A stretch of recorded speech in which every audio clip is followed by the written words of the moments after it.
जोङो दिनै माने चिरां जिल्ला ट्राइबेल युथ लीग हिसाबै जोंहा पेरेन्ट बडिजों रायलायनानै माने बे दिनैनि हाबाफारिखौ लानाय जादों।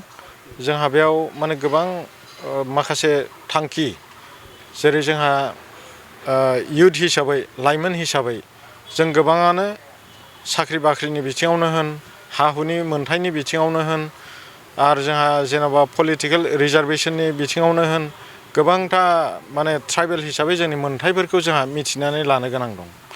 दा बेखौ नोजोर बोनानै जाहाथे जोङो जोंनि खाथि खाला थानाय माखासे फरायसाफोरखौबो जयैनो लिंथुमनानै आरो लोगोसे जोंनि दानि जेनाखि बिटिसिनि जेसेबांनाखि लाइमोनफोर दं बिथांमोननिसिम जाहाथे जोङो मोजां मोनसे मेसेज होनो हायो।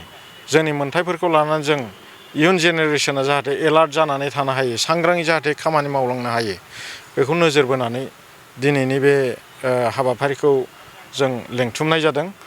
आरो दा बेयाव बिसेसकै जोङो जोंनि चिरां जिल्ला अल आसाम ट्राइबेल संघ आफादनि बा कमिटिनि जायनाखि दैदेनगिरि बिथांमोनखौ जों गोसो गोरबोनिफ्राय युथ लीगनि जानानै जों रोजा रोजा साबायखर बावदों।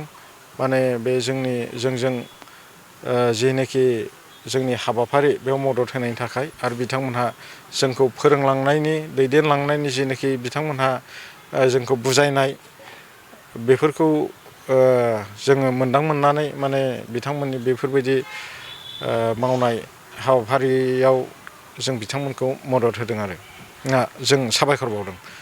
ओमफ्राय ओरैनो जोङो फैबाय थानाय समाव जोंनि चिरां जिल्लानि सिङाव थानाय मोनफ्रोमबो कलेजफोराव हाबनानै स्कुलफोराव हाबनानै जोंनि बर' फरायसाफोरा जेनाखि जों ट्राइबेल हिसाबै स्कलारशिपनि मोन्थाय आरो जोंहा गुबुन गुबुन बिथिङाव साख्रि बाख्रिनि मोन्थाय बेफोर मोनफ्रोमबो बिथिङाव जोङो एवारनेस होलांबाय थानायनि जों थांखि लादों।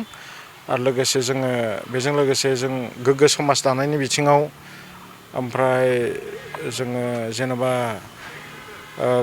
गोग्गो आखल आखु दानाय जों न'खरफोरखौ माबायदि मोजाङै दैदेनलांनांगौ बेफोर मोनफ्रोमबो बिथिङावनो जोङो सोलोंथाइनि बिथिङाव माने जोङो एवारनेस होलांबाय थानो थाखाय जोङो चिरां जिल्ला ट्राइबेल युथ लीगआ माने थांखि लानाय जादों। दिनै चिरां जिल्ला अल आसाम ट्राइबेल संघ कमिटिनि एनुवेल कनभेनसन आरो अल आसाम ट्राइबेल युथ लीगनि मोनसे स्पेसियेल वार्कार्स मिट बिथांमोना दिनै सानसेनि हाबाफारि लानानै खुंदों। बेवहाय आंखौबो लिंहरदों, आं आलासि महरै फैदों, नुजाफैदों। आं मिथिनो मोन्दों चिरां जिल्लानि बिथोराव जोंनि ट्राइबेल माहारिनि जेसेबां हा हुनि साख्रि बाख्रिनि राजनैतिक दिगाव आरो जनगाथनिनि सायाव बिथांमोना गुवारै सावरायलायनानै प्रस्ताब लादों आरो बे समस्याफोरखौ समाधान खालामनो थाखाय बिथांमोना सेन्ट्रेल कमिटिनो प्रस्ताब आखारै दैथायहरगोन आरो चिरां जिल्लानि बिभिन्न गामिफोराव बिथांमोना एवारनेस केम्पेइन खालायनो होननानै थिरांथा लादों। दा बे बाथ्राफोरखौ मिथिनानै आं गोजोननाय मोन्दों। जोंनि ट्राइबेल माहारिया गोदोसोनानै दङ दासिमबो। बिभिन्न जोंनि अधिकारनि सायाव जोंहा सावरायनांगौ आरो खामानि मावनांगौ दं। बिथांमोना बे हाबाफारिखौ लानानै जाफुंसार होगोन बेखौ मिजिंथिदों।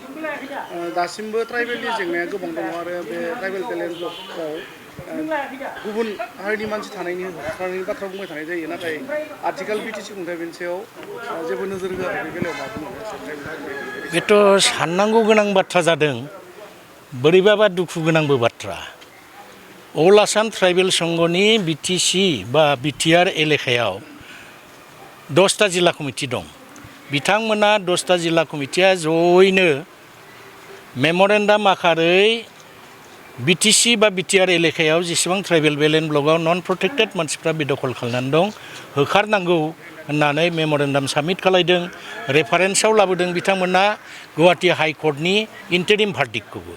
दा गुवाहाटि हाइकर्टनि इन्टारिम भार्डिक्ट मथे बिथांमोनखौ बिटिसि सरकारखौ होखारनांगौ होननानै बिथोन हरदों, अब्लाबो होखाराखै। दा बेखौनो आं बुंदों, बे साननांगौ आरो सिन्था खालामनांगौ बिसय। गतिके जोङो ट्राइबेल माहारिनि जातीय अर्गेनाइजेसनफ्रा ज' जानानै जोङो काउन्सिलखौ सावरायनायनि गेजेरजों नारसिननांगोन, बिनि थाखाय जोङो खामानि मावनांगोन।